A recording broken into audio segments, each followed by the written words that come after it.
años, en 1914 y en 1915, Smith construyó la balanza de precisión vertical, también llamada bariómetro del tipo de Smith, lo cual le permitió dirigir el Observatorio Magnético de Potsdam como director.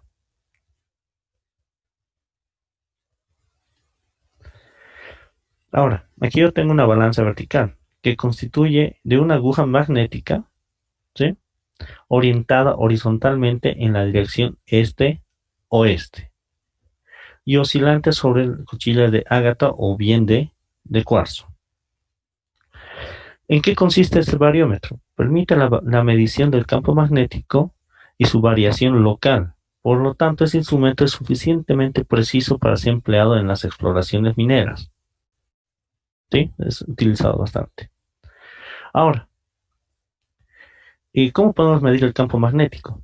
¿Sí? Se puede medir a partir de dos tipos de instrumentos, los magnetómetros y los bariómetros. Los magnetómetros tienen las mediciones absolutas y las mediciones escalares, en el cual mide la magnitud del campo sin considerar la dirección.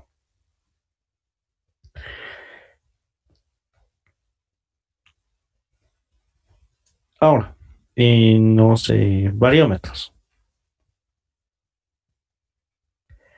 Los bariómetros monitorea variaciones sin referencia alguna de la magnitud absoluta del campo. ¿Ya? Ahora, hay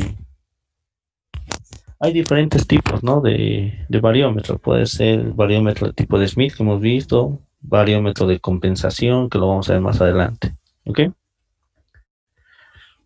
Ahora, se me olvidaba, ¿qué es un magnetómetro? Se lo dice a todos los dispositivos que sirven para cuantificar la fuerza o dirección de la señal magnética de una muestra. Existen diferentes tipos, hay muy sencillos, como la balanza de Gui o la balanza de Evans, que mide el campo en peso aparente que se produce en una muestra al aplicar el campo magnético.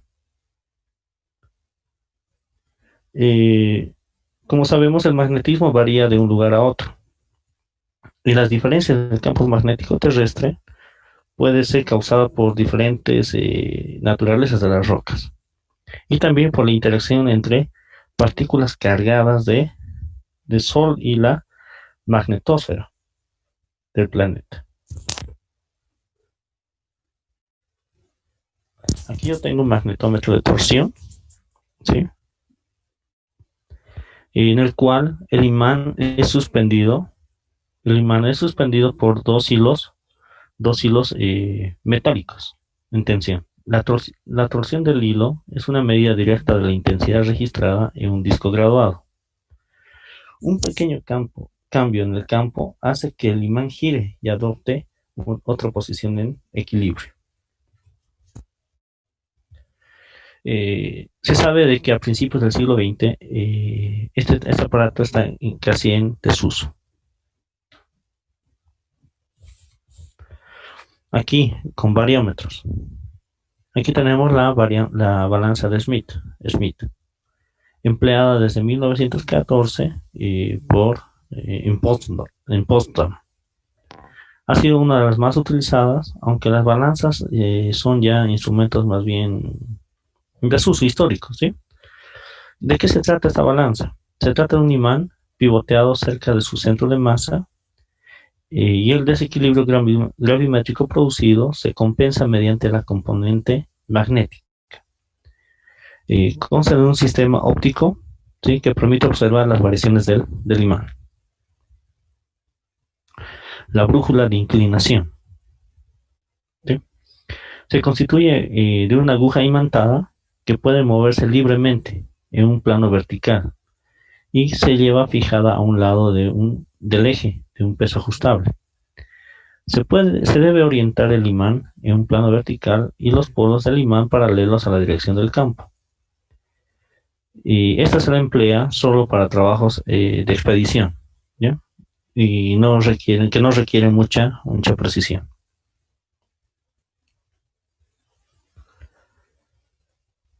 El magnetómetro criogénico, ¿sí? Es un moderno dispositivo de alto costo y de gran precisión. Registra mediante un tiroide superconductor que en todo momento genera una corriente eléctrica proporcional al campo magnético terrestre. Se lo emplea para determinar la susceptibilidad de muestras de laboratorio en reemplazo de otros dispositivos más convencionales, ¿ya? Ahora, la prospección aeromagnética. ¿Para qué me sirve esto? ¿O cuáles son sus ventajas que voy a tener con la prospección aeromagnética? Una, que voy a tener mayor rapidez para ejecutar los trabajos, para obtener datos, sobre todo en regiones pantanosas, junglas o de gran extensión, para determinar anomalías producidas por las rocas más profundas, ¿ya? Las alturas de vuelo típicos en prospección minera van desde los 150 a 200 metros, mientras que suele volarse a más de 1000, ¿sí?, para la exploración de hidrocarburos. Las aplicaciones. Como hemos visto, se lo emplea la delineación de depósitos magnéticos intrasedimentarios, como rocas subvolcánicas o intrusiones emplazadas en somera profundidad.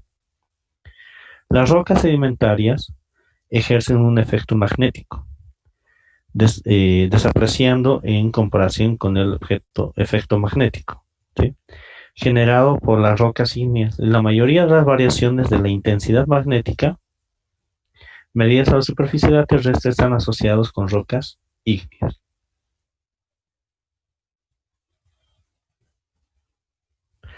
Ahora, vamos a los proyectos que se han hecho aquí en Bolivia, ¿ya?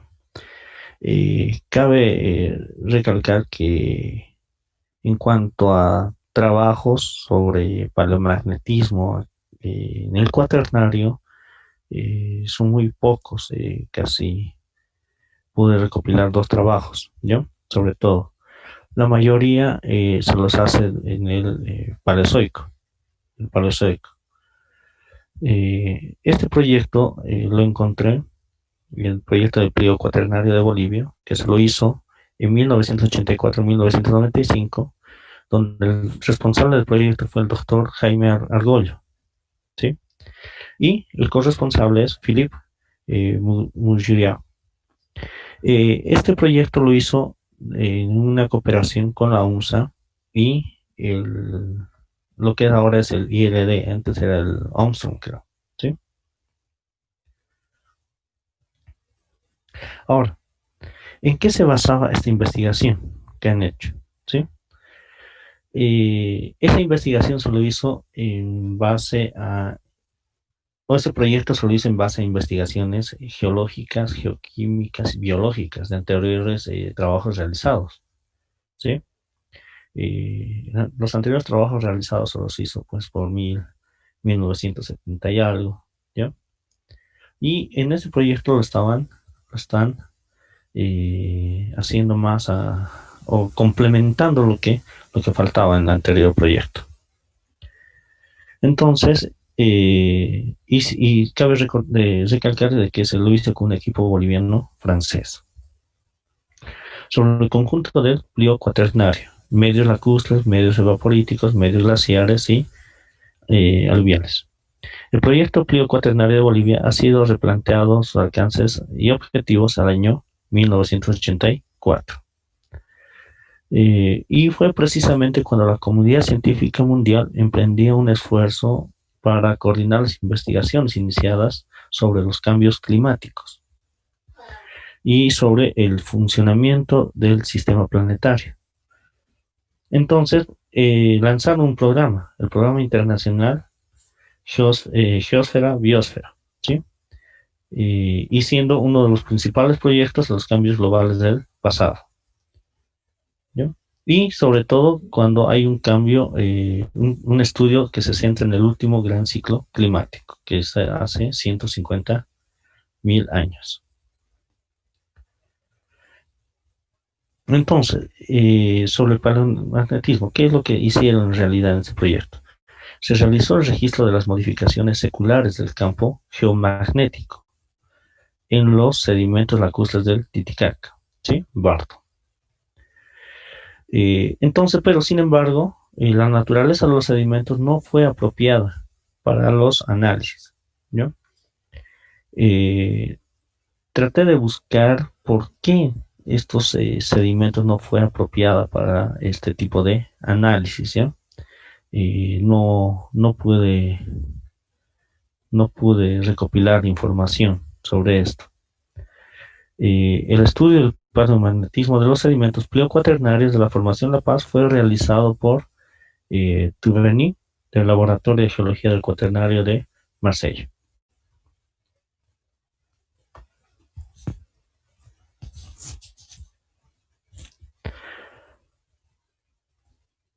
Como otro proyecto, encontré la misión franco-boliviana, Paleoambiente y Arqueología del río Guaquira, Tiwanaku, ¿sí? Eso fue un estudio multidisciplinario de las interacciones entre las sociedades antiguas y medio ambiente.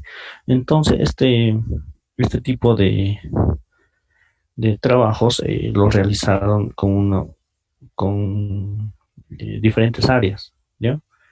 Geología, para ambiente, arqueología, ¿sí? E incluso entra lo que es clima, ¿sí? Entonces, ¿en qué se basó? Sabemos que el altiplano es una meseta con una altura entre 3.600 y 4.200 metros sobre el nivel del mar y abarca un área de 190.000 kilómetros cuadrados. Y esta área está rodeada por cimas que culminan a más de 6.000 metros encima del nivel del mar, ¿ya? El sistema lacustre del altiplano es el resultado de una evolución. Comenzó al principio del Pleistoceno. Que se trate del lago Titicaca o de paleolagos, ¿sí? Como los actuales salares, Talvi, ¿sí? Según Talvi y Kerry, las variaciones climáticas holocenas indujeron variaciones considerables en el nivel de base. Ahora, como introducción, ¿no? Desde el principio del Holoceno, la ocupación humana desarrolló en esa zona en interacción con los cambios climáticos.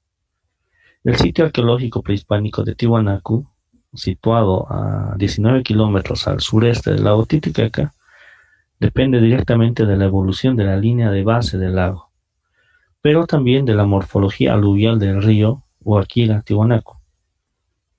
Entonces, ¿cuál era el objetivo de este proyecto? Intentar poner de relieve las interacciones de las instalaciones humanas del altiplano boliviano con el medio ambiente, ¿sí? Entonces aquí ya tenemos varios campos de estudio, ¿no? Y el enfoque propone precisar la parte de las actividades antrópicas en las modificaciones del paisaje y analizar las elecciones de asentamiento y el modo de vida de las sociedades antiguas frente a los cambios climáticos. Entonces, el enfoque elegido se basa en un análisis multi e interdisciplinario que asocia las ciencias de la Tierra, las ciencias de la vida y las ciencias humanas. En investigaciones recientes, gracias a un análisis de los archivos sedimentarios de la llanura aluvial, mostraron el interés de un enfoque multi e interdisciplinario para la reconstrucción de los paisajes antiguos.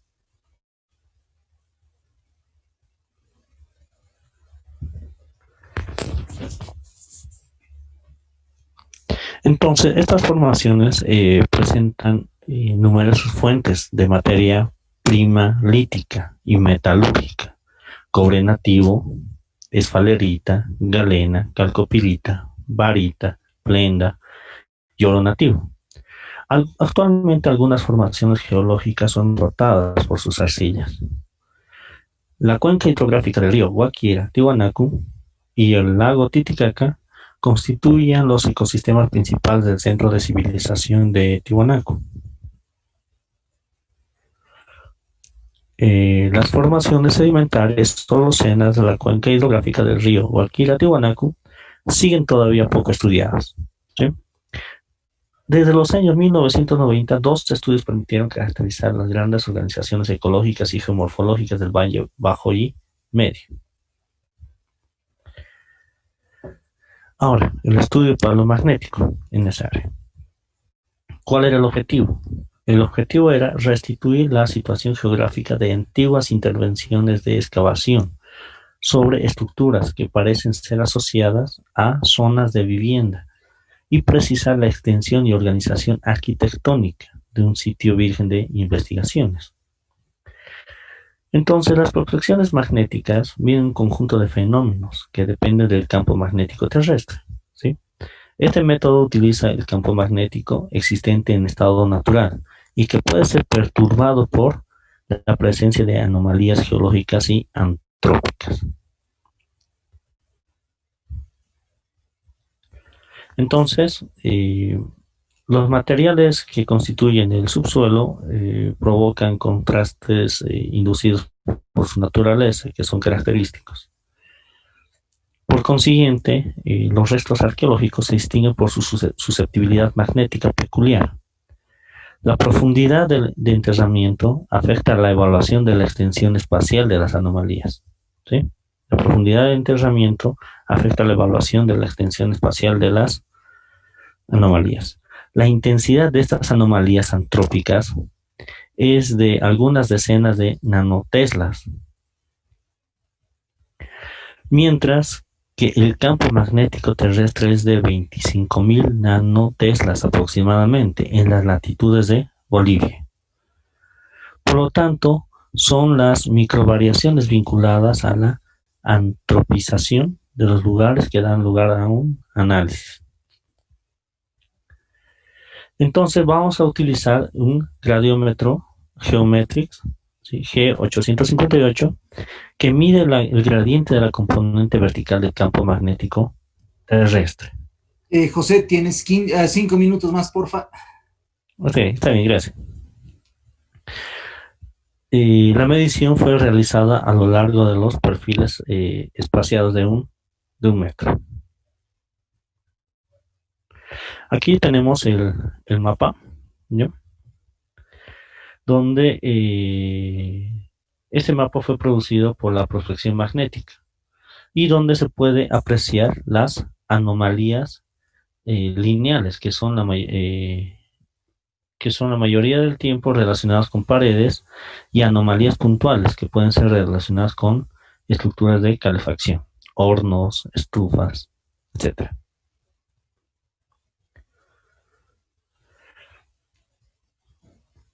Entonces, en los análisis de susceptibilidad magnética se efectuaron gracias a un Bartington, ¿sí? MS2E, con una resolución promedio de 5 centímetros.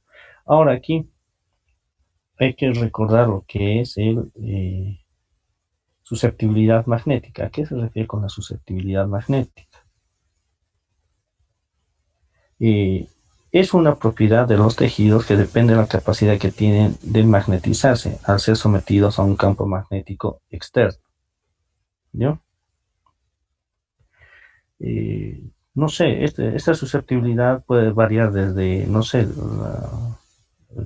campo magnético que producen unos artefactos y ciertos materiales también, ¿no? Ahora, paralelamente a una contribución paramagnética de la arcilla, que permanece limitada, la señal magnética se relaciona sobre todo con granos magnéticos de tamaño pequeño, magnetita, magnemita, cuya presencia depende de varios factores. Las variaciones de la susceptibilidad magnética pueden deberse a un enriquecimiento del óxido de hierro por disolución del contenido de materiales diamagnéticos, la calcita, cuarzo, ¿sí? El aumento de la señal de la susceptibilidad magnética depende de varios otros parámetros, entre los cuales la composición mineralógica de la cuenca hidrográfica y la influencia de los procesos pedogenéticos y pirogenéticos, y estas propiedades magnéticas se relacionan asimismo con las variaciones de contenido en agua de la capa freática. ¿Ya? A estos fenómenos se añaden parámetros antrópicos, en particular las prácticas agrícolas como el aporte de fertilizantes y labranzas, que es muy común en esa área. En los sitios que conocieron concentraciones humanas importantes, los aportes de la materia orgánica modifican las condiciones de óxido, reducción, e influyen también en las propiedades magnéticas.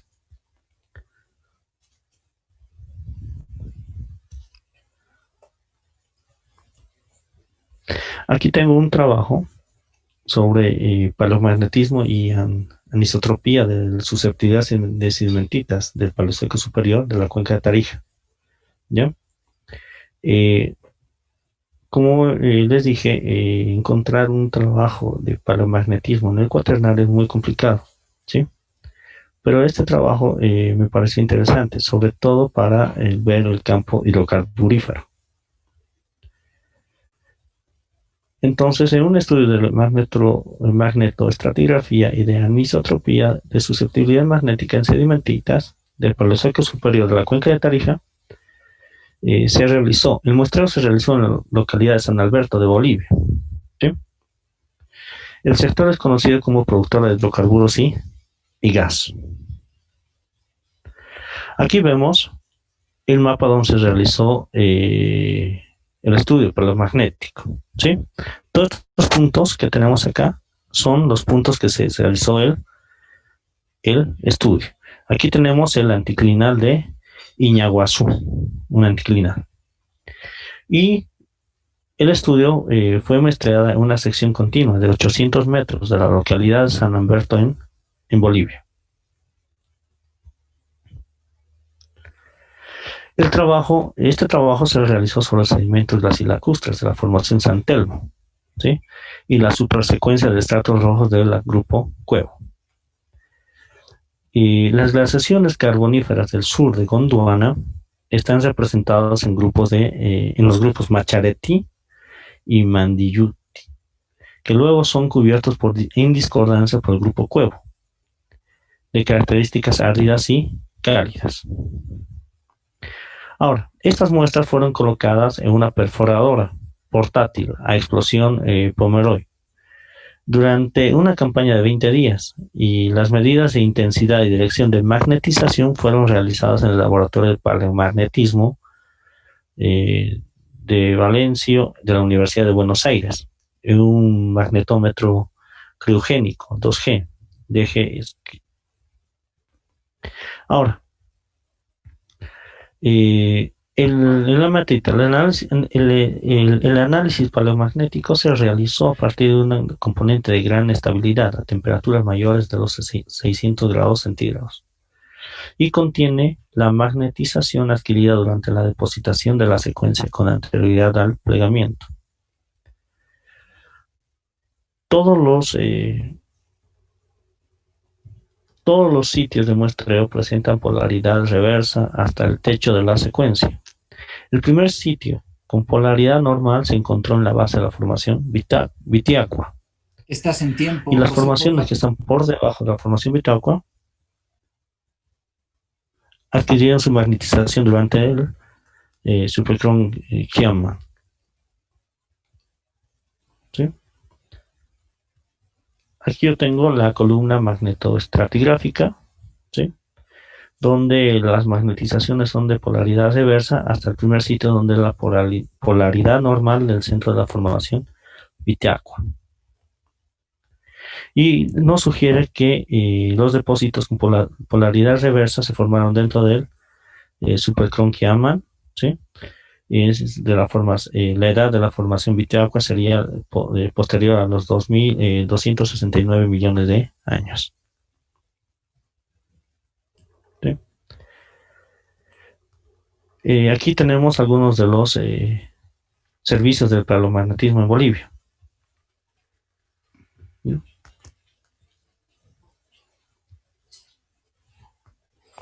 Ok, con eso acabaría con la presentación. Muchas gracias. Muy bien, bárbaro, José, muchas gracias. Quería hacerte dos consultas. La primera, ¿has encontrado algún estudio de paleomagnetismo en rocas volcánicas para Bolivia? Lo que estuve recabando información, ¿sí? La verdad que no. Sobre el cuaternario no encontré mucho trabajo. No encontré mucho trabajo. Y lo segundo, ¿qué diferencia hay entre paleomagnetismo en el cuaternario y aplicaciones de técnicas magnéticas para exploración? Ya. Es que estas técnicas las podemos utilizar hasta el día de hoy. Obviamente no lo utilizamos con frecuencia en el cuaternario, sino lo vamos a utilizar en el Paleozoico sobre todo, ¿ya? Incluso encontré un trabajo de una universidad de Brasil donde hacen un estudio en, en el Proterozoico, ¿ya? En el Proterozoico. Entonces, por eso yo introduje ese concepto ahí, porque lo encontré. Te entiendo, porque ahorita estamos en geología del cuaternario, ¿no ven? Sí, sí. Entonces la idea es ver cómo está el paleomagnetismo o el magnetismo en el cuaternario. Sí, sí. Ahorita en qué, no, se está debilitando el campo magnético, está aumentando, ¿no? Hay estudios en Bolivia que confirman eso, no confirman eso. Esa era la idea de la presentación, ¿no ves? Geología del cuaternario. Bien, bárbaro, José, gracias. Listo. ¿Puedes dejar de compartir tu pantalla, porfa, para que la siguiente persona comparta? Joel, ¿estás por ahí? Sí, aquí estoy. Adelante, porfa. Ok, ya puedo compartir, ¿no? Sí, estás habilitado para compartir, así que el rato que quieras, adelante. Súper. Yo te aviso 5 minutos antes de que se cumpla tu tiempo, Joel, porfa. Ok, listo. Buenos días, compañeros. Buenos días, ingeniero. Hoy día lo que voy a exponer son los paleolagos en Bolivia. Los paleolagos en Bolivia se sitúan más que todo en el altiplano boliviano.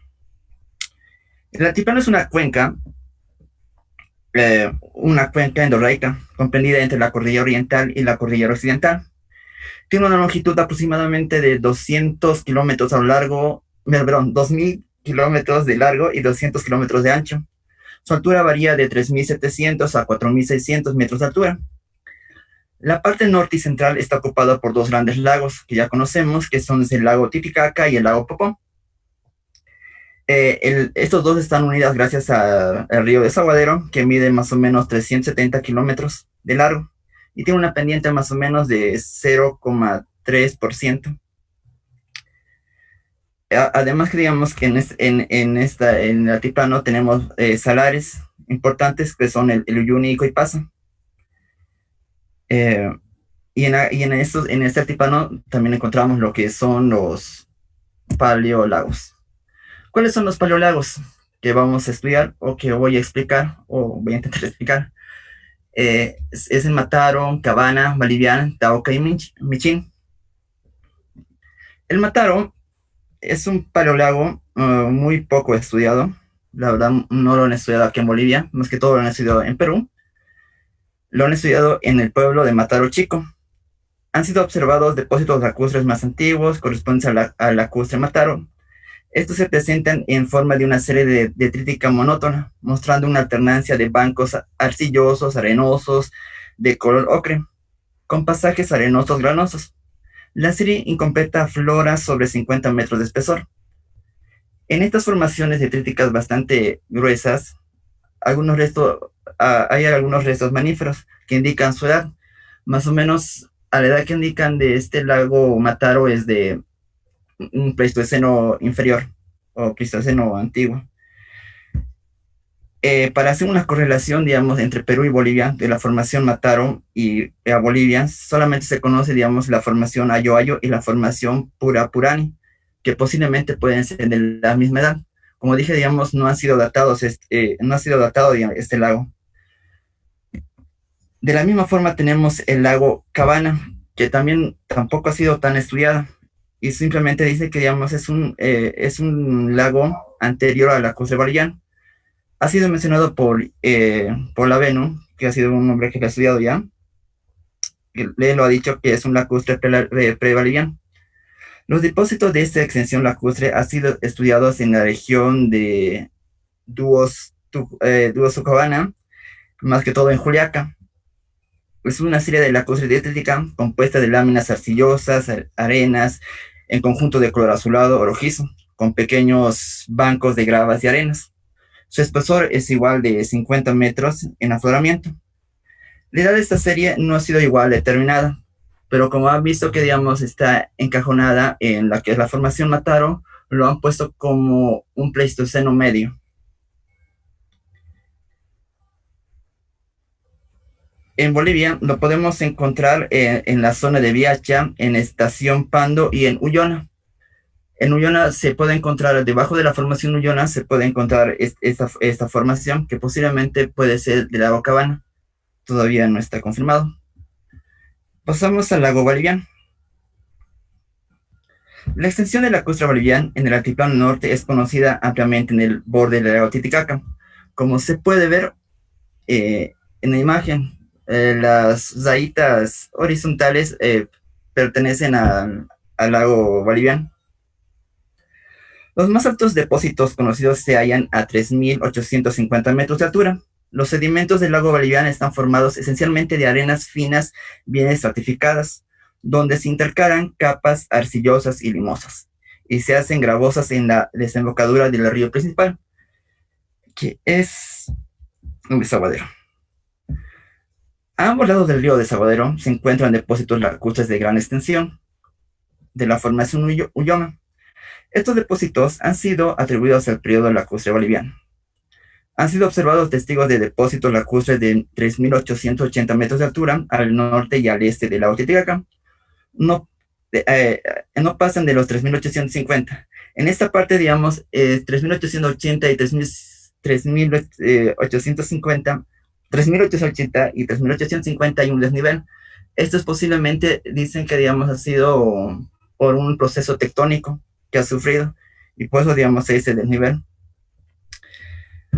El lago boliviano nos ha dejado una formación, que es la formación Ulloa, y es lo que representa el lacustre boliviano. La formación Ulloa está formada esencialmente de arenas finas, bien laminadas, localmente ricas en nódulos calcáreos. Las arcillas o limos arcillosos se desarrollan sobre todo en la parte superior. Una capa de diatomita directamente encima de la arena gravosa ha sido observada hacia el tope, al este de la confluencia del río Desaguadero y del río Mauri. Como se puede ver, aquí lo podemos encontrar, lo que es el río Desaguadero, que podemos ver en la imagen, y el río Mauri. En este mapa no se está viendo muy bien, pero podemos verlo como, digamos, se encuentran en todos los ríos, y más o menos limitan lo que es la formación Uyoma. Los sedimentos lacustres están bien desarrollados en ambos lados del río Desaguadero hasta Uyoma. Desaparecen algunos kilómetros río abajo de esta localidad. El lago boliviano está limitado aquí por un alto topográfico que le impidió su extensión hacia las dos zonas meridionales más bajas, como en el lago Popó. En la zona Uyoma también han encontrado restos de fósiles vertebrados, por ejemplo, como un mastodonte. Y gracias a eso, digamos, lo están datando, o gracias, digamos, a comparar, digamos, ahí que han encontrado fauna igual de Tarija, en Tarija lo comparan y lo están datando como un Pleistoceno antiguo. Esta sí tiene edad, pero lo vamos a decir más después.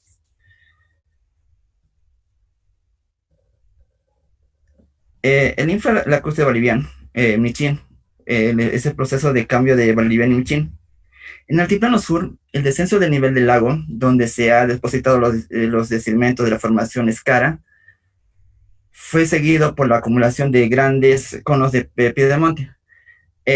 La formación Escara es como una correlación, digamos, de la formación Uyoma, que solamente se encuentra en la parte, vamos a explicar, en la parte sur del altiplano, y la formación Uyoma encontramos en la parte norte del altiplano. En conversión de grandes, una fase de disección de profundización de la valla se produjo antes de la extensión de la lacustre Michín. Este periodo ha sido afectado por la elaboración de un pequeño glaciar de ablación, cuyos testigos aparecen al norte del macizo de Huachán. Este glaciar ha sido designado como la cifra 4. El autor, Jaime Argüello, lo pone, digamos, como el glaciar 4, que aparece claramente bajo el glaciar 3. La verdad he buscado esa la información que ese glaciar, todo eso no lo pude encontrar y no lo encontré. En el altiplano norte, en la región Río Desaguadero, se acerca la influencia del río Mauri. La parte superior de la formación Uyoma está caracterizada por un pasaje brutal de las facies lacustres diatomíticas a depósitos de grava. Esta evolución litológica sugiere una baja rápida del nivel de aguas. Esta bajada al nivel ha permitido que las aguas superficiales sean drenadas momentáneamente hacia el norte. Las zonas de confluencia de ríos actuales, como el río Desaguadero, conservan todavía las trazas de esta antigua dirección de desagüe, pero a una erosión regresiva, desarrollando a partir de las cuencas de Popó, ha modificado profundamente la red hidrográficas. Se produjo una captura entre Callapa y Uyoma, lo que permitió la individualización del río Desaguadero actual. Vamos a hablar, bueno, como dije, digamos, igual han encontrado en este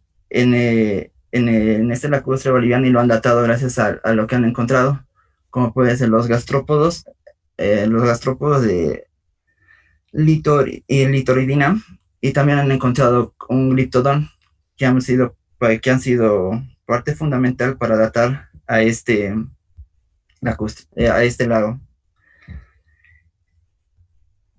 El lago Menchín. Una elevación del lago de nivel lago Titicaca es observado cerca de la fase de la erosión precedente, pero esta elevación ha sido limitada por la apertura del río Desaguadero. Las aguas desbordaron hacia la cuenca del sur del altiplano, depósitos de lacustres arcillosos, arenosos, situados al norte y al este del lago Titicaca, entre 10 y 15 metros de encima del nivel actual, son asignados a esta nueva extensión de lacustre. En el altiplano en el sur es donde más se encuentra el lago Michín. Podemos encontrar las cuencas de Yuni, Coipasa y Popó, han sido sumergidas bajo agua en una extensión aproximadamente de 60.000 kilómetros cuadrados. El nivel lacustre alcanzó más o menos una altura de 3.760 metros de altura, lo cual implica una profundidad máxima al menos de 100 metros. Los depósitos de Michín se presentan bajo dos fases diferentes: la construcción de algarias y estramatolitos, y otros que son los sedimentos limosos arcillosos, arenosos más o menos calcáreos. Las construcciones algarias espectaculares, de forma muy variadas, tapizan algunas veces de manera continua las antiguas pendientes lacustres, cuando estas son fuertes, inclinadas y de naturaleza rocosa. Se les encuentra sobre pendientes débiles en colonias más o menos aisladas. Los sedimentos limosos y arcillosos solamente se encuentran en terrazas. A unas alturas, o sea, las alturas varían de esas terrazas de 3.740 a 3.720 o a 3.700 metros de altura.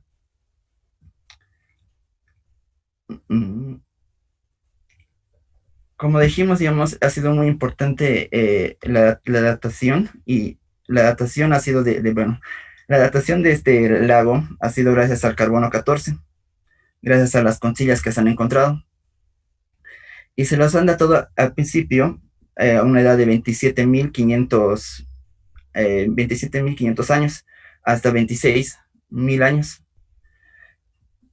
Pero después, viendo otras terrazas de lacustre, digamos, poseídos a nivel del lago Michín, se han datado se han datado otras que salían como 27.000 años. El proceso de lo que va de Minchín y Tauca se ve en la región de Titicaca. El descenso de nivel del lago está representado por depósitos de gravas discontinuos que descansan sobre las arcillas lacustres del periodo presente. Un testigo de paleosuelo ha sido observado bajo estos depósitos gruesos en la región de Batallas. En la parte sur del altiplano, este periodo interlacustre está marcado en el borde de las cuencas por una superficie de erosión o por depósitos eólicos de poco espesor o depósitos fluviales que retrabajan localmente los restos de las algas Minchín. El lago Tauca, o el paleolago Tauca. El lacustre Tauca se resuelve en todas las depresiones del altiplano, poco marcado en el norte. Esto se marca más que todo en el sur, donde las elevaciones del nivel del lago Titicaca ha sido limitada por el desagüe del río Desaguadero. ¿Por qué no ha habido, digamos, el lago Tauca lo que es en la parte norte del altiplano? Ha sido porque, digamos, ha sido por la altura que tenía ya el lago Titicaca por procesos tectónicos, cosa que, digamos, siempre drenaba el agua hacia el lago Popó, hacia el lago Salar, y se formó ahí el lago Tauca. Los niveles lacustres más altos que se encuentran cerca de la curva de nivel son la altura es de 3.720. Esta curva coincide aproximadamente con los contornos del antiguo lago, cuando este se hallaba en su máxima extensión. Presenta una superficie más o menos de 43 kilómetros cuadrados aproximadamente y una profundidad más o menos de 600 metros. Se subdivide en 3 subcuencas, casi independientes, como es el lago Popó, los salares de Uyuni y de Coypasa. Como se puede ver acá, es el lago Popó, Coypasa y el salar de Uyuni. ¿Por qué, como decía, digamos, por qué, digamos, tenía una gran afluencia este lago, digamos, porque siempre drenaban aguas, como es el agua del desaguadero? También tenía el drenaje del agua de los ríos del Río Grande del Lipes y también del río Lauca. Vamos a hablar ahora de qué edad tenía, digamos, cada lago. Como dije al principio, digamos, el lago Cabana y el lago Mataro no tienen una datación que es, ¿cómo decís? Una datación precisa. Solamente se data por lo que, una datación relativa, por lo que decimos que está en el lago Mataro es del Pleistoceno inferior y el lago Cabana es del Pleistoceno medio. Pero es lo contrario, digamos, de lo que tenemos acá en Bolivia, lo que son el lago Boliviano y el lago Minchín y el lago Tauca, que han sido ya datados. El lago Boliviano tiene como 600.000 a 500.000 años. El lago Minchín tiene de 22.000 y 21.000 años. El lago Tauca tiene 28.200 a 30.800 y 31.800, 33.400 años. ¿Qué haría abarcó cada uno? Como no tenemos muchos datos de Cabana y Mataro, no lo voy a poner acá y solamente voy a poner a los que sí se han datado y a los que sí se han estudiado, como es el lago Boliviano, el lago Minchín y el lago Tauca. El lago Boliviano era el más chico, que se podría decir, porque tenía una extensión más o menos de 13.000 a 14.000 kilómetros cuadrados.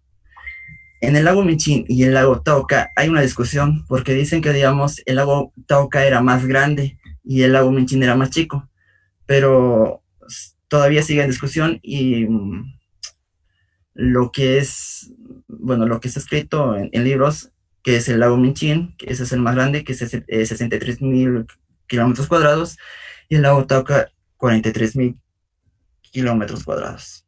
Como se puede ver, aquí es la extensión de cada uno. Como dije, digamos, el lago Mataro no está estudiado y solamente podemos ver en estas pequeñas manchas negras, por ejemplo, en el Mataro Chico, que es en esta parte, Y en Bolivia solamente tenemos algunos puntos estudiados alrededor, digamos, del lago Titicaca. Igual el lago Cabana no ha sido tampoco estudiado muy bien, pero tenemos un poco más de extensión para estudiar territorios. Acá lo tenemos el lago Bolivian, que más que todo se encuentra en los bordes del lago Titicaca. Y el lago Minchín, no, perdón, el lago Tauca, que está aquí en el lado vertical, que es en la parte todo sur del altiplano. ¿Qué nivel tuvo cada uno? El que tuvo más alto su nivel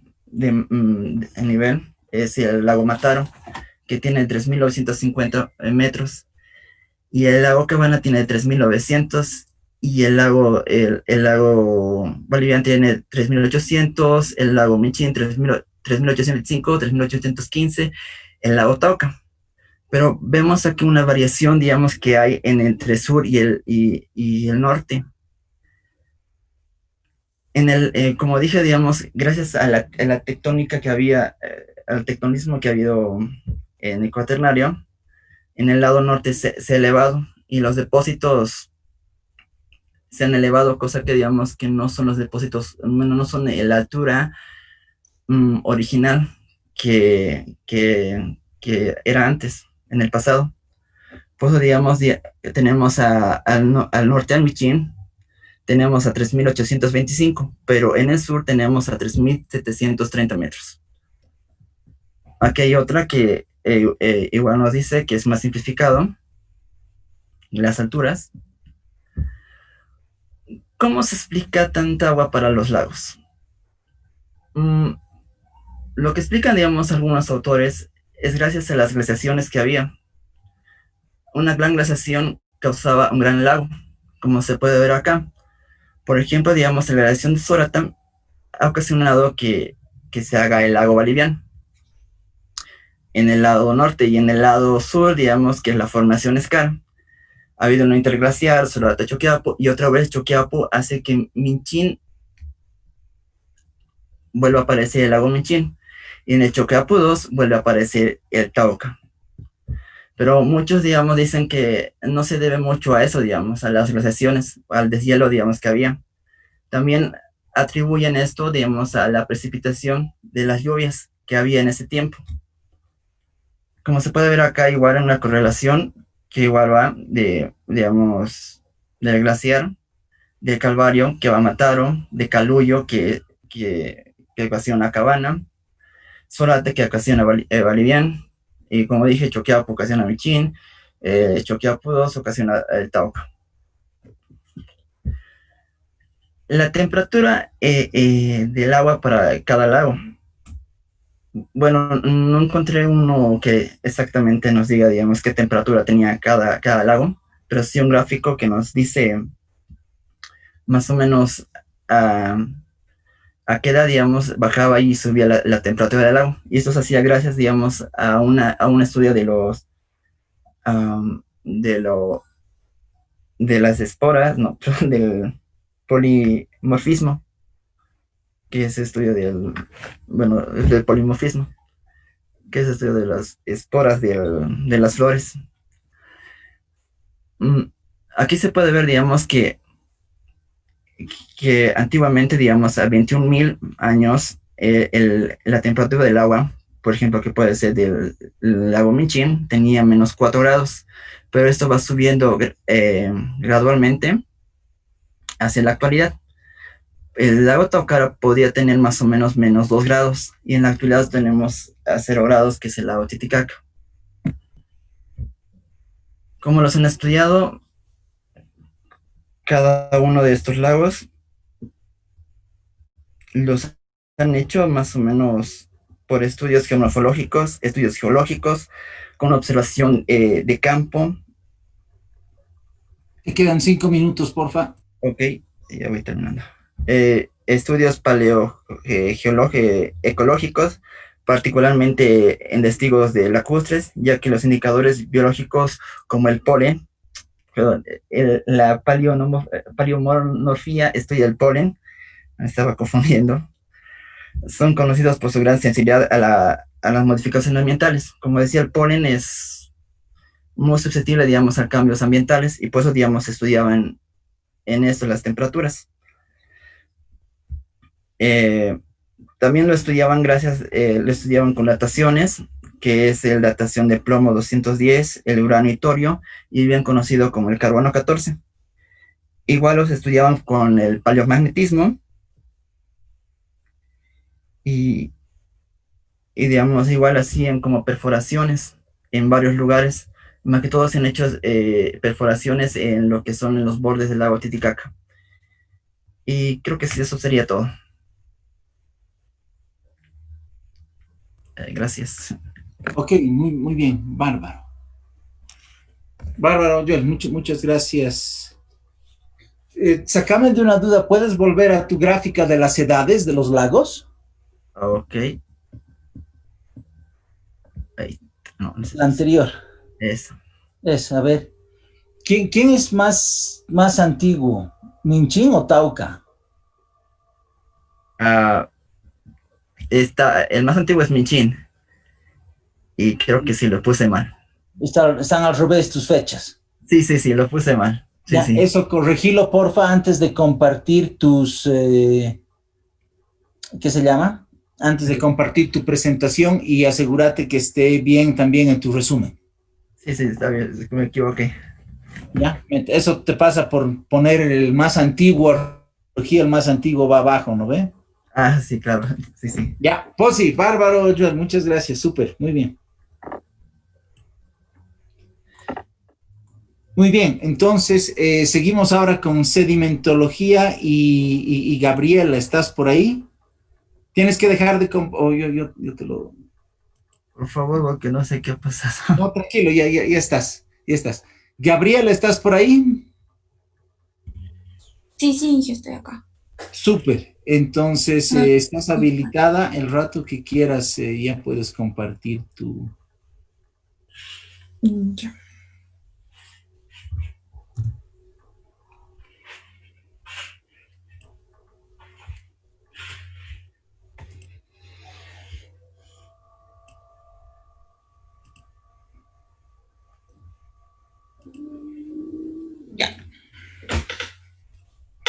Perfecto. Entonces yo te aviso 5 minutos antes de que se cumpla tus 25 minutos y al rato que quieras puedes comenzar. Ya, está bien, gracias, Ingi. Bueno, yo les voy a hablar un poco sobre la sedimentología en Bolivia. Y vamos a empezar analizando por qué, cuáles han sido los estudios que se han realizado en el cuaternario en Bolivia. Principalmente se ha estudiado el dominio andino debido a que tiene un mayor interés minero y petrolero y no tanto las partes bajas porque no tienen tanta exploración en esos sectores.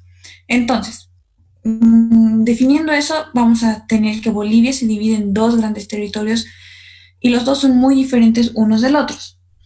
Porque las tierras altas van a estar ubicadas principalmente por encima de los 3.000 a 4.000 metros.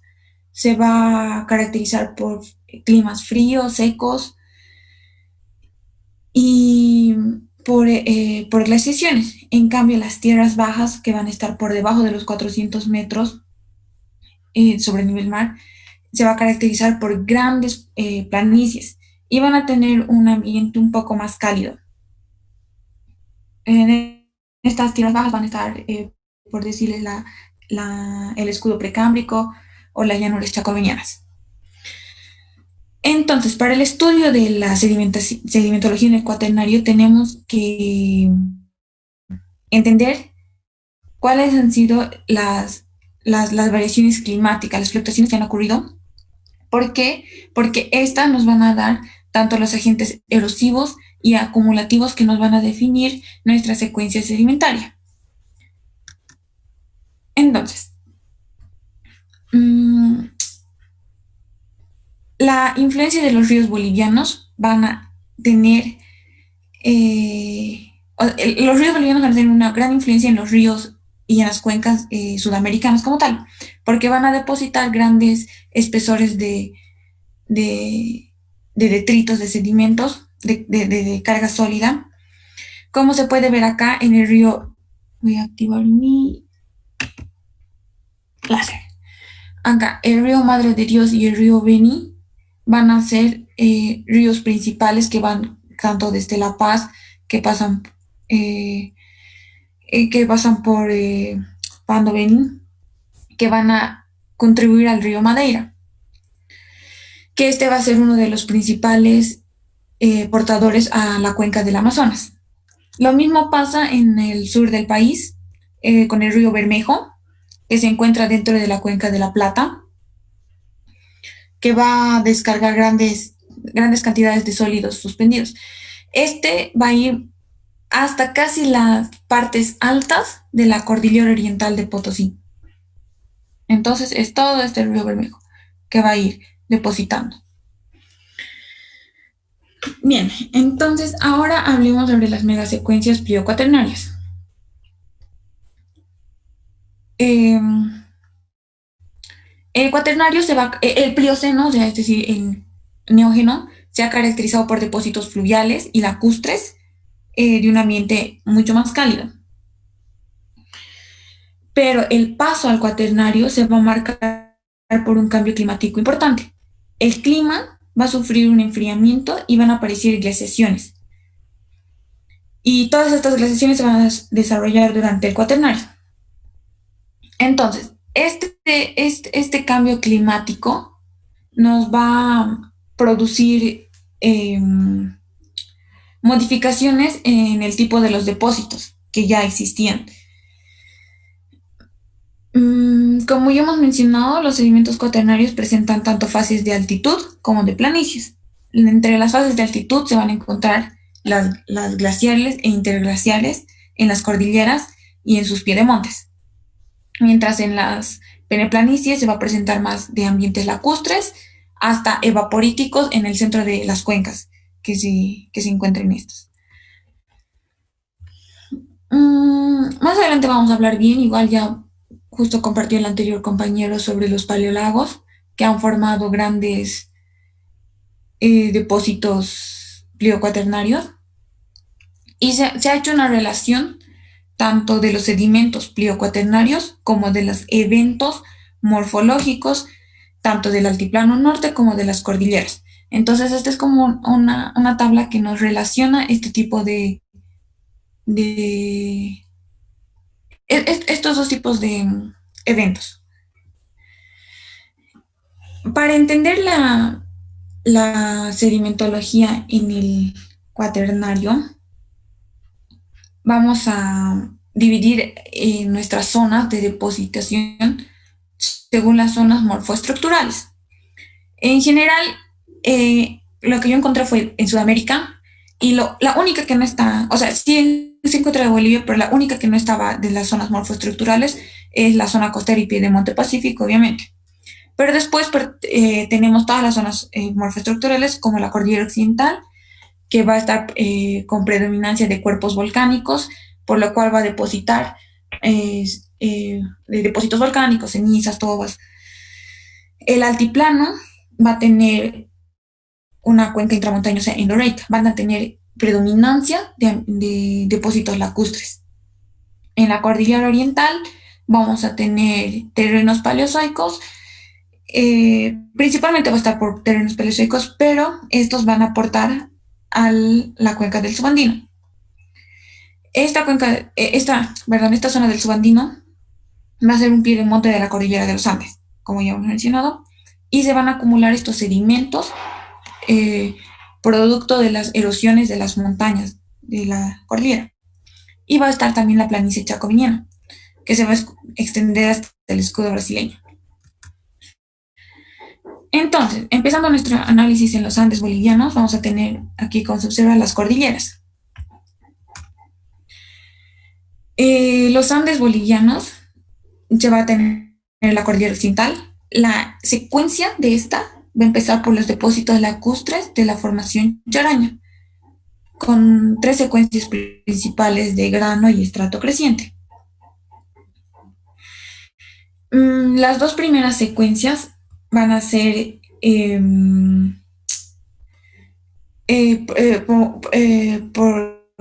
compuestos por el origen lacustre, van a tener gravas en su base y calizas en el tope. Y la última secuencia va a estar conformada por gravas y costras calcáreas.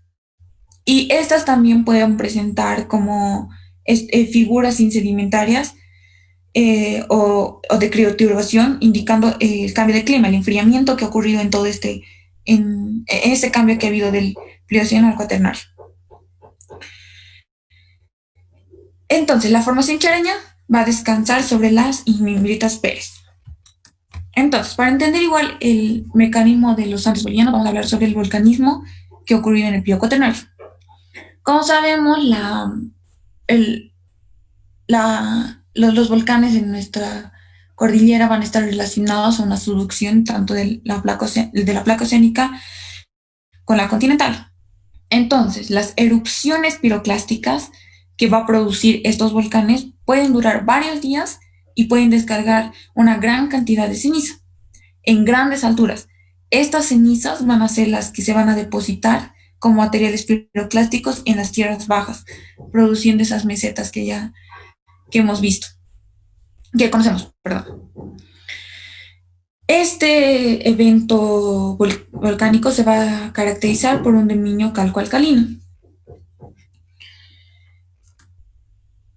En la cordillera occidental, el volcanismo se va a presentar bajo formas de coladas de andesitas. Y en el altiplano se va a presentar como rocas piroclásticas de cenizas o de tobas volcánicas.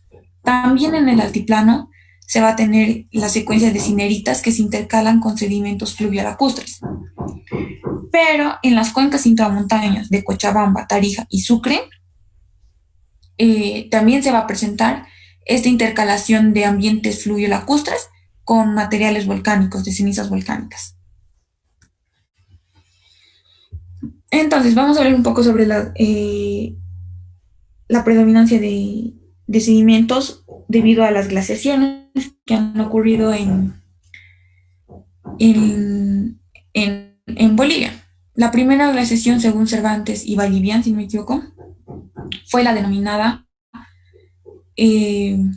Calvario. Esta va a estar predominantemente compuesta de tiles de color gris azul amarillento y van a ser una mezcla de gravas y bloques de hasta 1 metro de diámetro. También puede presentar granitos. Su matriz va a ser poco abundante, tanto de limos y de arenas.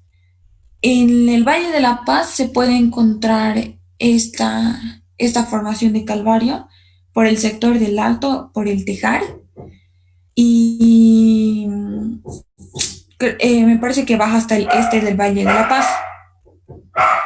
Entonces, la formación calvario va a estar ubicada en este sector de nuestra columna litológica. Entre la glaciación calvario y la glaciación Caluyo va a haber un interglacial de Purapurán que va a depositar a la formación Purapurán. Va a tener 80 metros más o menos de facies lacustres y va a estar constituida por arcillas grises azuladas y limos, arenas y gravas intercaladas con lignitos, muy parecido a la formación La Paz.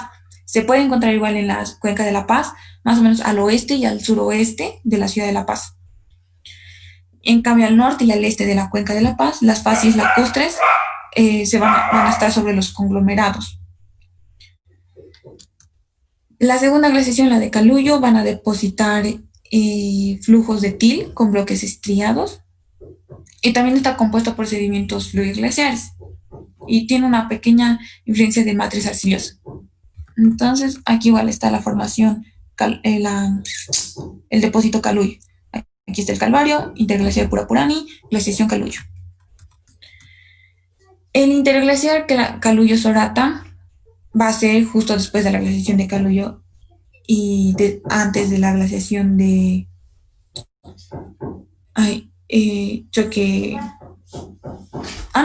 de la glaciación de Choqueyapo. Entonces, los piedemontes de la cordillera oriental fueron erosionados y van a representar un pedimento que va a cortar las zonas en forma indistinta de los terrenos paleozoicos. La tercera glaciación, perdón, me equivoqué entonces hace rato, no era así la glaciación Choquillapa. La tercera glaciación, esa era la interglaciación, perdón, Calillo-Sorata. La tercera glaciación Sorata va a producir un valle excavado en la superficie de erosión y se van a registrar depósitos de sil y va a formar bloques y clastos subangulosos y estriados de una matriz arcillosa de color gris azulado amarillento. Geomorfológicamente va a presentarse como morenas laterales. Me olvidé poner el mapa, pero hay un mapa bien bonito donde se puede observar esta profundización de esta glaciación Sorata y las morenas que se van a encontrar en los costados y al frente. Y posterior a la glaciación Sorata va a haber otro interglaciar que va a ser Sorata-Choqueyapu, me olvidé poner el título, donde va a estar los piedemontes de la cordillera que van a ser disectados por una erosión fluvial. Esta está en parte ligada al descenso del nivel del lago Titicaca. Pero el descenso, la disección principal, el factor principal para esta disección en la cuenca de La Paz no fue esa, sino fue la erosión regresiva de un afluente del río Beni que cortó tanto la cordillera real y ha capturado parte de la red hidrográfica del altiplano. Entonces, a partir de este periodo, más o menos de la interglaciación Sorata-Choqueyapu, los niveles de bases de los ríos cambiaron tanto en el altiplano como en el Valle de La Paz. Y en esto se va a poder como que distinguir varias fases del avance y de retrocesos de los glaciares con etapas sucesivas de profundización y marcadas terrazas, como podemos observar en toda nuestra cuenca de La Paz. La cuarta glaciación, la glaciación de Choqueyapu, va a presentar en sus zonas de aguas arribas depósitos de til. También, como es la última glaciación, va a tener sus morenas bien conservadas y poco alteradas. Y se han diferenciado dos, o sea, como que se las dividió en dos, en Choqueyapu 1 y Choqueyapu 2. Esta es una columna litoestratigráfica de las glaciaciones presentes con sus espesores, sus litologías. Entonces, en el altiplano, como ya hemos mencionado, se va a presentar depósitos lacustres antiguos. ¿Por qué? Porque es una cuenca endorreica entre la cordillera oriental y la cordillera occidental. Y como mencionó justo nuestro anterior compañero, van a existir depósitos de los paleolagos que van a tener sus secuencias sedimentarias. Toda esta secuencia empezó con los depósitos de lacustres de Mataro y Cabana. Estos dos son pertenecientes actualmente a Perú, no se encuentran en Bolivia. Entonces, creo que me voy a saltar un poco esta parte por lo que ya le explicó mi compañero, pero tenemos igual en cuenta que tenemos los depósitos de Vallivian, que van a estar compuestas de arenas finas, bien estratificadas y capas arcillosas. La formación Ulloma va a tener arcillas y limos arcillosos y se van a desarrollar en la parte superior, si no me equivoco, del sedimento de lacustre valliviano, de los depósitos vallivianos. Y va a tener un banco discontinuo de cineritas. Va a haber un interlacustre entre Vallivian y Michín en el altiplano sur, que desciende el nivel del lago y se depositan los sedimentos de la formación Escara. En este periodo entre Vallivian y Michín se ha depositado y se ha registrado un pequeño glacis. Entonces, después el depósito Michín, que se va a encontrar más en el altiplano norte, va a tener depósitos lacustres arcillosos y arenosos. Y al sur va a presentar dos fases. Una por construcciones algarias y estrematolitos, y otra de los sedimentos limosos, arcillosos, arenosos, más o menos calcáreos. Esto igual lo explicó mi compañero, donde los depósitos Tauca está principalmente alimentado por el río Grande de Lipes. Su base se sitúa con limos grises con diatomeas y hacia el tope está de forma exclusivamente por arenas finas y gruesas.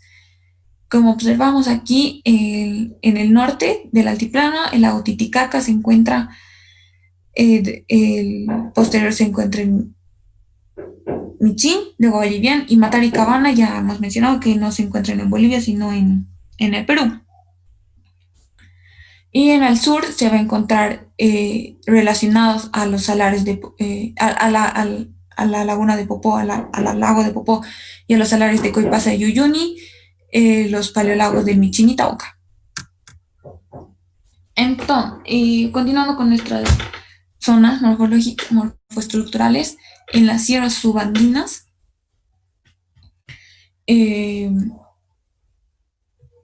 vamos a encontrar la secuencia sedimentaria de las sierras subandinas. Va a empezar con la formación Calvimonte. Su parte inferior está compuesta por gravas grises medianas y va a tener un empaquetamiento denso. Va a estar mal seleccionado y va a tener clastos subredondeados de gravacas, areniscas y cuarcitas, y presenta también minerales de cuarzo.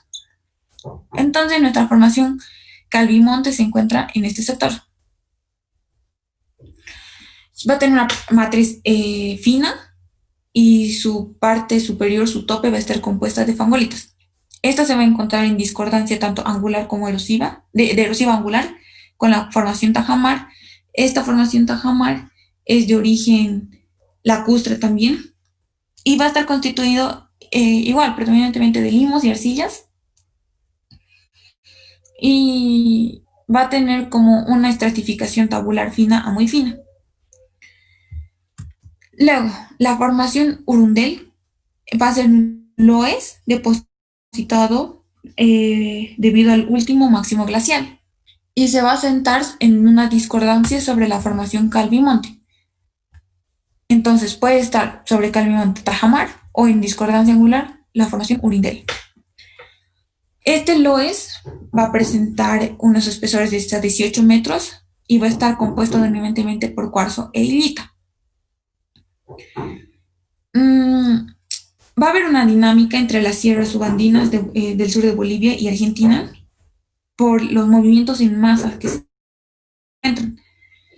Estos movimientos se dan debido a la formación de ciertas por la formación de ciertos tipos de rocas y sedimentos de origen terciarios, de grano fino, que por sus altos buceamientos y por haber sufrido algo de tectonismo van a ser las causantes de esta remoción en masa. Siguiendo con nuestras zonas, vamos a tener las colinas de Pando. Esta zona, las colinas de Pando, son una unidad del Cuaternario de Bolivia que va a coincidir con la provincia geológica Madre de Dios. Entonces va a extender tanto por el departamento de Pando, de La Paz y el Beni. Esta va a ser nuestra secuencia, que ahorita vamos a explicarla. Porque, entonces, a ver, el Cuaternario en esta región va a estar integrado por 3 formaciones geológicas. La más antigua es la de fluvial y las otras van a ser eólicas.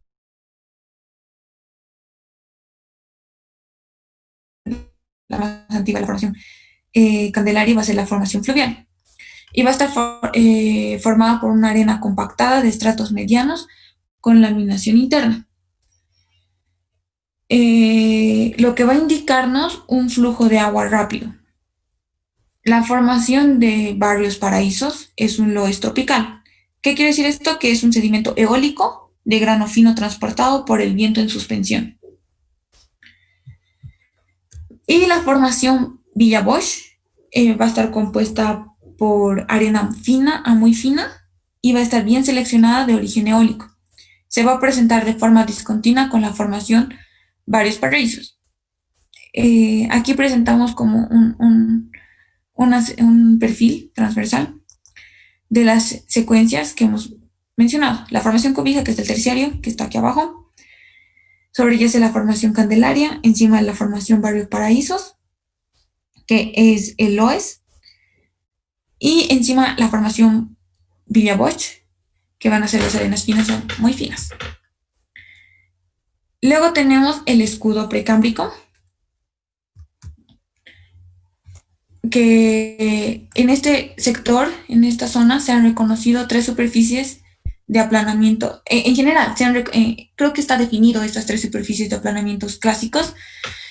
La primera superficie, denominada en Bolivia como la superficie de pega-pega. La segunda superficie, la de San Ignacio. Y un tercero, el ciclo erosivo del Paraguazú, o las superficies de las 3 lagunas. Quedan 5 minutos, porfa. Ya voy a terminar. Entonces, en los bordes de la superficie de San Ignacio se va a observar un solapamiento de los depósitos aluviales del Cuaternario. No se ha encontrado la superficie pega-pega. La superficie pega-pega no presenta sedimentos cuaternarios. Se va más hacia el palo seco. Por eso solo es descrita de la superficie San Ignacio y del ciclo Paraguazú. Este ciclo Paraguazú está caracterizado por la acción fluvial de los valles estrechos y de las quebradas, y se inicia en el Plio Pleistoceno. Y va a seguir, este ciclo continúa hasta la actualidad. En este ciclo, los depósitos son reducidos y van a estar compuestos principalmente por sedimentos aluviales marginales a la superficie de San Ignacio por las llanuras aluviales. Entonces, en el escudo precámbrico se va a presentar unidades geomorfológicas que las mencioné debido a algunas composiciones que tiene, como en el Planalto Chiquitana. Una de las unidades geomorfológicas es el Planalto Chiquitano. Es una superficie extensa y mejor preservada y está constituido por los paleosuelos asociados a las cortezas lateritas. El glacis que conecta el Planalto también se encuentra en las serranías y la penillanura eólica ondulada de San José. Y por último vamos a tener entre nuestras zonas los llanos amazónicos. Estos llanos amazónicos se van a encontrar en zonas bajas del sudoeste amazónico y van a estar integradas por una serie de abanicos aluviales que van a estar alimentadas, van a tener la influencia de redes fluviales desarrolladas en la cordillera. Los principales abanicos en esta región van a ser, hay un principal abanico en esta región que va a ser el abanico del Beni, y su ápice va a estar en Rurrenabaque y presenta un depósito de derrame. Va a formar una faja de pie de monte a lo largo de las sierras subandinas. Y eso es todo. Gracias. Ok, muy bien. Bárbaro, Gabriela, muchas gracias. Esos cuadros que te falta completar, esas diapositivas que te faltan completar, porfa, completarlas claro, antes de pasar tu presentación a tus compañeros, y que también esté completo en tu resumen, ¿no? Sí, eso sí está en mi resumen. Bárbaro, súper. Bárbaro, Gabriela, muchas gracias. Entonces, pasamos, porfa, con estratigrafía. Brenda. Inge, buen día, ¿cómo está? ¿Qué dices? ¿Cómo estás? Inge, quería pedirle por favor si podría exponer mañana. Le cuento que gran parte de lo que expuso mi compañera, mi persona igual lo iba a exponer y no sé. No, está muy bien, que si se ha repetido está bien. Dale nomás lo que tienes, porque va a ser como reforzamiento para lo que ha dicho Gabriela. No te preocupes, Brenda.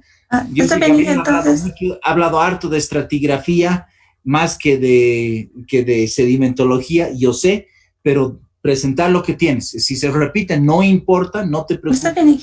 Va a estar como reforzamiento, no te preocupes. Listo, Inge, entonces voy a compartir pantalla en este momento, Inge. Adelante.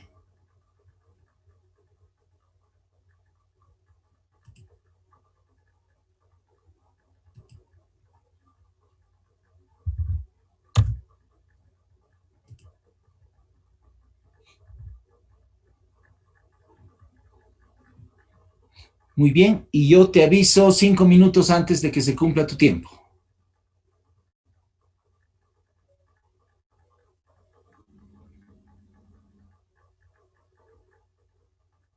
Brenda, te vemos, pero no te escuchamos.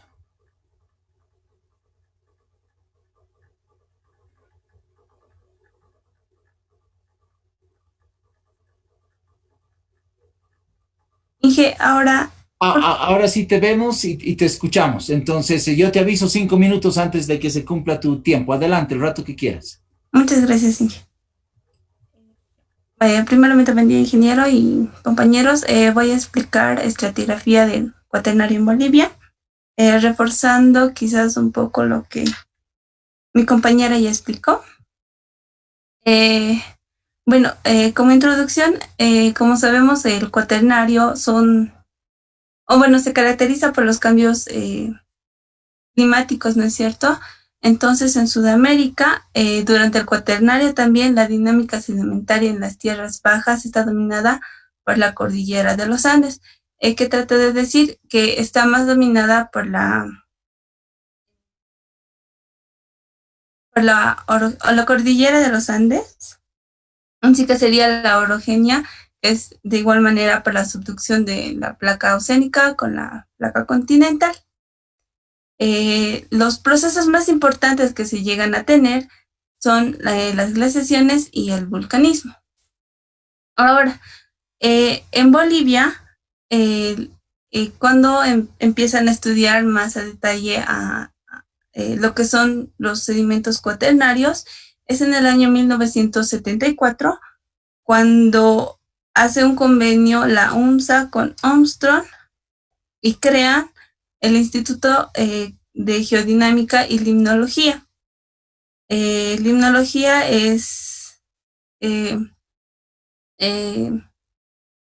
son estudios más aspectos físicos y mecánicos, a lo que comprendí. Ya entrando lo que es netamente a Bolivia, nosotros podemos ver que en La Paz mismo tenemos las diferentes glaciaciones, en sí que en el libro del ingeniero está la parte más completa, ¿no es cierto? Entonces, está más caracterizada por los diferentes cambios de clima, que quiere decir por los periodos glaciales y los periodos interglaciales. Igual, ya les voy a ir explicando cada una de estas. La primera glaciación cuaternaria de Bolivia ha sido la del Calvario, con la formación Calvario. Entonces, en acá las características tenemos que son til, gris azulados, amarillentos. Es una mezcla heterogénea de gravas y bloques hasta 1 metro de diámetro. Tiene matriz poco abundante de limos y arenas y un espesor de 90 metros. Acá podemos ver una pequeña, sería una columna, ¿no es cierto? Por acá se encuentra Calvario, til, material caótico, se podría decir. La interglaciación la que prosigue sería la interglaciación cuaternaria con la formación Purapurani. Esto ya se divide en dos áreas, al sur y al oeste y al suroeste de la ciudad de La Paz. Va a presentar lo que son facies constituidas por arcillas grises azuladas, limos arenosos y gravas. Al norte y al este de esta cuenca vamos a tener lo que son las facies lacustres, que yacen conglomerados de hasta 300 metros. Un espesor aproximado de 400 metros. Nuevamente, tenemos el glaciar Caluyo, que también se la conoce como la formación glaciar Miliuni. Estas son depósitos de flujos de til en bloques estriados. Esta comprende un espesor de 100 a 150 metros. Posteriormente vamos a tener nuevamente una interglacial entre Caluyo y Sorata. que está en el pie de monte de la Cordillera Oriental, donde fueron erosionados y están en terrenos ya sobre el Paleozoico. Tenemos el glaciar Caluyo, que también registra depósitos de til, con los clastos subangulosos, estriados, con una matriz arcillosa. En el glaciar Caluyo vamos a tener lo que son lo que conforman las morrenas laterales. Luego vamos a tener también lo que es el interglacial Sorata a Choqueríapu. Es que se encuentra en el transcurso del socavamiento del río de La Paz. Y estas van a ir profundizando lo que son las terrazas situadas en las alturas. Si más me equivoco, creo que es la última glaciación, la que es la de Choqueríapu. Vamos a tener los igual depósitos de til y de las morrenas conservadas y que están poco alteradas. Acá también igual les muestro lo que son las secuencias y columnas estratigráficas con sus respectivas tramas. Acá tenemos a Purapurani, Caluyo y Sorata, Calvario, Purapurani, y en Vizcachani vamos a tener a Calvario y Purapurani. Me estoy olvidando de algo. Y en la estratigrafía del altiplano vamos a tener lo que son la formación de Mataro, Cabana, a Vallivian, Humala, a Michín. Estos ya están más asociados a los que son a los lagos, igual a lo que explicaba a un principio nuestro compañero. En los depósitos lacustres de Mataro, las formaciones van a ser de bastante espesor. Ahí vamos a observar lo que son los mamíferos también de una edad cuaternaria.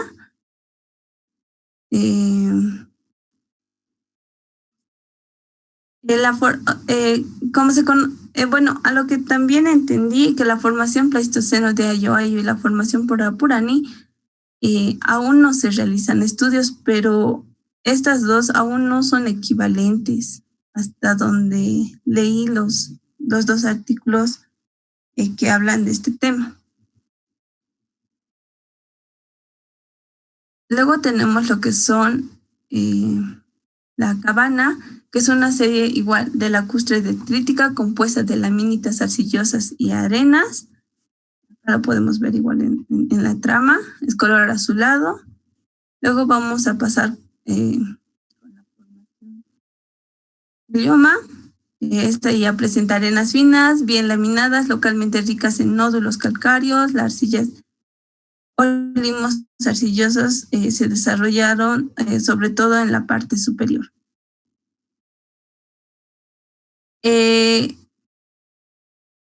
En la parte superior vamos a tener lo que es la grava arenosa al este de la confluencia del río Desaguadero y del río Mauri.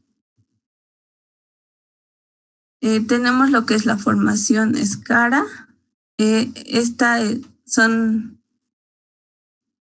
Se la observa a 15 metros de espesor. Están compuestas de limbos, bancos de diatomitas, ricas en sílice, arcilloso, calcáreo.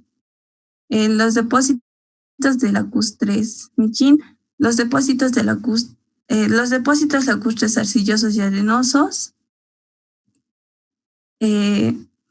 están situados al norte del lago Titicaca, entre 10 y 15 metros encima del nivel actual.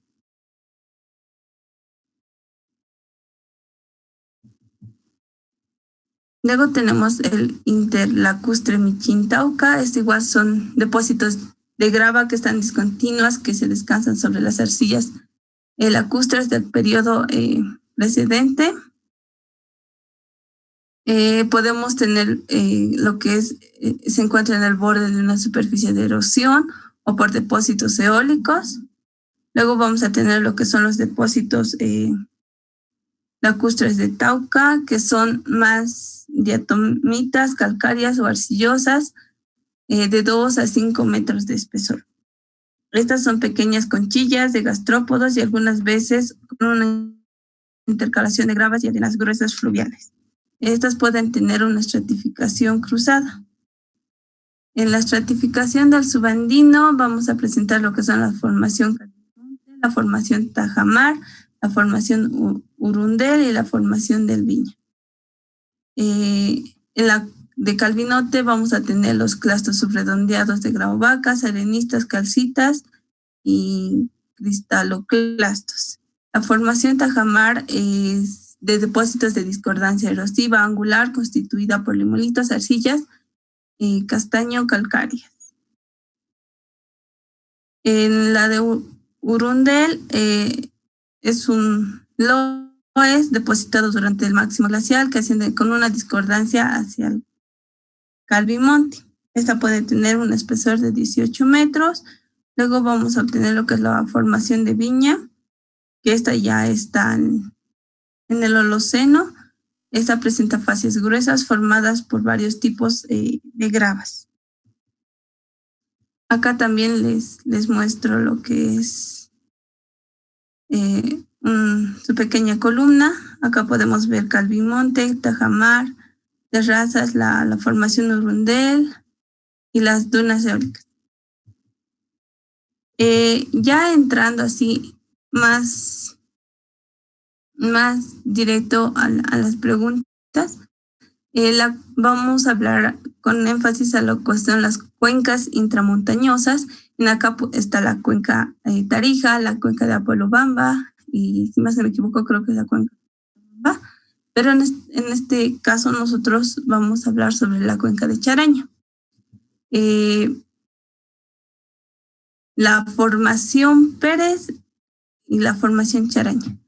La formación Pérez son tobas imbritáticas, como ya también explicaba mi compañera, ¿no es cierto?, por los diferentes procesos volcánicos. Esta comprende una edad del Plioceno. Posteriormente tenemos lo que es la formación Charaña, que está constituida por las intercalaciones de areniscas tobas conglomerados finos que tiende a tener un espesor de 20 metros. Esto ya es de una edad de Pleistoceno inferior. La edad de la formación Charaña, según el artículo, no me recuerdo muy bien el nombre, pero en esta formación Charaña se presenta lo que es se observa una alineación igualmente de tobas blancas que tratan hacen una datación igual, relativa, pero que dan una diferente edad de año. Y no es la misma que las tobas imbritáticas, por lo cual no lo pueden correlacionar. Entonces hacen que la formación Charaña tienda a tener que sea del Pleistoceno inferior. Acá podemos ver los depósitos de la formación Charaña. Por debajo está lo que es la formación Pérez.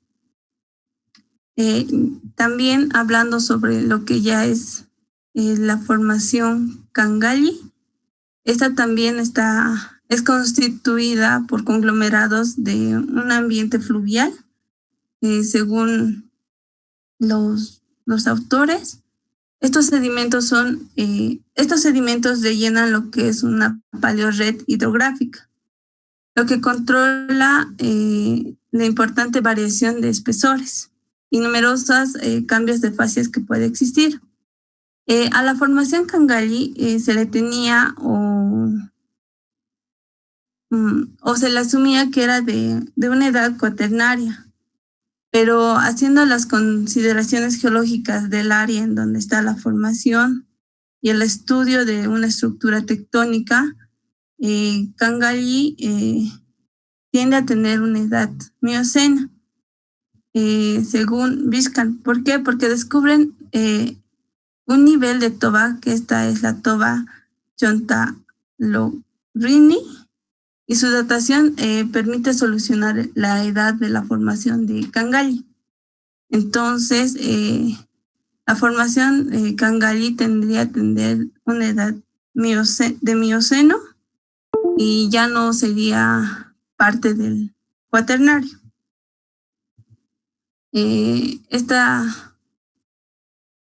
Acá, esta es el área en donde se encontraría la formación. La formación Cangalli sería la que se ve acá. Por encima está lo que es la formación Chimate y posteriormente se tiene lo que son las terrazas fluviales. Inge, quizás tal vez un comentario sobre la climoestratigrafía en Bolivia.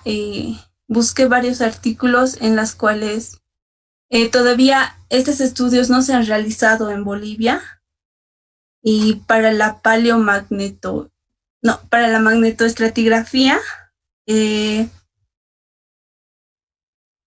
hay artículos que están que son del Mioceno, pero hablan o nos dicen, a lo que entendí, nos indican, ¿no?, de que más los datos paleomagnéticos, más una geocronología nos van a dar y vamos a obtener lo que es una edad para poder delimitar lo que son los sedimentos. Y eso sería todo, Inge. Muy bien, bárbaro. Bien, Brenda, gracias. Una recomendación para todos, para Gabriela, para Brenda sobre todo, no se olviden, depende de qué libro han leído, que las fechas pueden variar. A lo mejor lo que están llamando, ¿no?, como Plioceno, a lo mejor ya es Pleistoceno, ¿no?, por el cambio de fecha.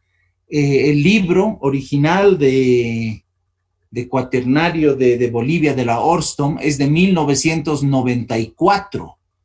Eso es previo al cambio de fecha, ¿no? Entonces, un montón de cosas que en ese entonces se llamaban precuaternario, o sea, del Plioceno, resulta que ahora son cuaternario, ¿ya? Son Pleistoceno. Entonces, eso, por favor, tienen que tener mucho cuidado cuando estén formaciones y demás. No tiene sentido seguir repitiendo que algunas formaciones son del Neógeno cuando ya sabemos que son del Cuaternario, ¿ya? Entonces, porfa, una revisadita a eso para ya no solo repetir lo que está en libros que ya han quedado desactualizados, sino más bien ese conocimiento valioso hay que actualizarlo y manejar fechas correctas, ¿ya? Súper, muy bien. Entonces, muchas gracias a los expositores de hoy día. Mañana, entonces, continuamos empezamos con Helen, que nos va a hablar sobre suelos, luego Marco, glaciología, Elías, periglaciarismo, y Percy con estudio de glaciares. Esas 4 personas. Y mañana, entonces, nos estamos viendo mañana nos toca a las 8 de la mañana, ¿correcto? Sí, Inge. Sí, Inge. Bárbaro. Perfecto. Muchísimas gracias. Cuídense, por favor. Nos vemos mañana. Hasta luego, Inge. Hasta mañana. Gracias. A ustedes las gracias.